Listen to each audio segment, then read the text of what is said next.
Hello বন্ধুরা, কেমন আছো সবাই? আমি প্রিয়াঙ্কা। আমার নতুন চ্যানেলে তোমাদের সবাইকে অনেক অনেক ভালোবাসা। আজকে তাড়াতাড়ি উঠেছি, কদিন ধরে আমার মেয়েকে খাওয়াতে একটু লেট হয়ে যাচ্ছে, তাড়াতাড়ি উঠেছি ওই জন্যে তাড়াতাড়ি সব কিছু করে নেবো বলে। দেখো এদিকে আমি আলু কাটছি, ঢেঁড়স আলু ভাজবো বলে। তাই এদিকে আমি সব কিছু কাটা হয়ে গেছে আমার, ঢেঁড়সটা লাস্টে কাটবো। চলো, এদিকে তো আলুটা কাটা প্রায় কমপ্লিট, ঢেঁড়সটা কেটে নিই।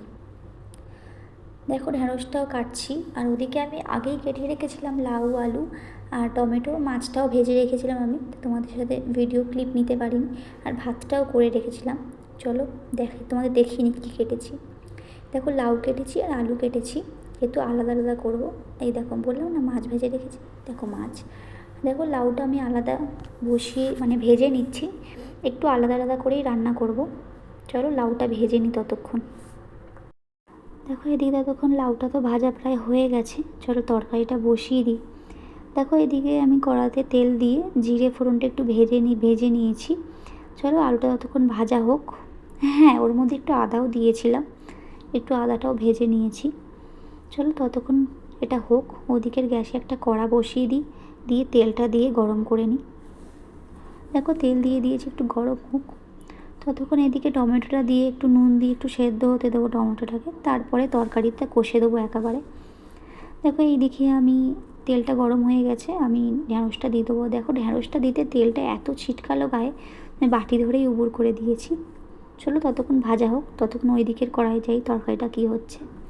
দেখো এদিকে একটু হালকা লবণ দিয়েছিলাম প্রথমে, একটু নুন হলুদ একটু হালকা করে লঙ্কার গুঁড়ো দিয়ে করবো, যাতে আমার মেয়ে খাবে, ওই জন্য একটু কম করেই করব, ঝাল রিচটা একটু কম করব। দেখো এদিকে আমি লাউটা দিয়েছিলাম, তখন তোমাদের সাথে ভিডিওটা শেয়ার করতে পারিনি। যখন ফুটুক, ওদিকে ঢ্যাঁড়স আলু ভাজাটা কী হচ্ছে দেখি। দেখো এদিকে ঢ্যাঁড়স আলুটা ভেজে নিচ্ছি, একটু নুন দিয়েও ভেজে নিয়েছিলাম চাপা দিয়ে। চলো এদিকে তো হয়ে গেছে ঢ্যাঁড়স আলু ভাজাটা, তরকারিটাও হয়ে গেছে প্রায়। চলো তরকারিটা ঢেলে নিই।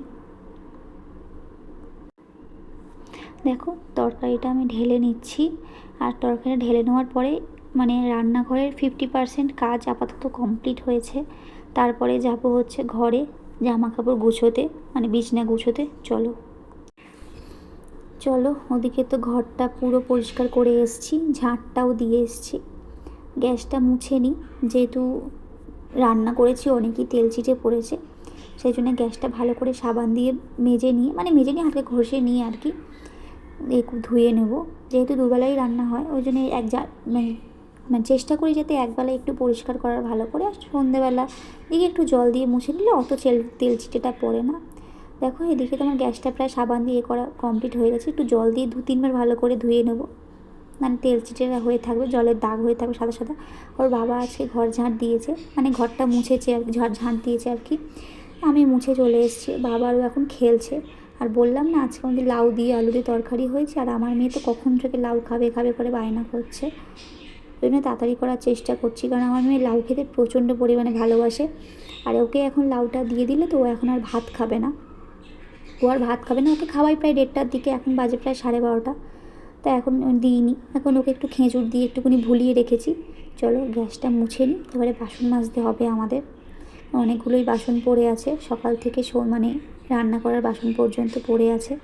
চলো গ্যাসটা তো এদিকে প্রায় মোছা হয়ে গেছে, শুকনো কাপড় দিয়ে আরেকবার মুছে নেবো, হয়ে যাবে। চলো বাসনটা মাজা যাক। দেখো এদিকে বাসন মাজতে চলে এসেছি। আজকে দেরিটা হয়নি, আজকে আমি যেখানে পাখি থাকে সেখানটা আজকে একটু পরিষ্কার করেছি, কারণ দানাগুলো ছিটকে এদিক ওদিক চলে যায়, তো সবসময় তো ভালো করে পরিষ্কার করা হয়, তাই আজকে করেছি। তা ভিডিওটা ভালো লাগলে অবশ্যই একটা লাইক কমেন্ট শেয়ার করে দিও। তা দেখো আজকে এই পর্যন্তই, চ্যানেলটি ভালো লাগলে অবশ্যই সাবস্ক্রাইব করে দিও। টাটা, বাই বাই, সবাই ভালো থেকো।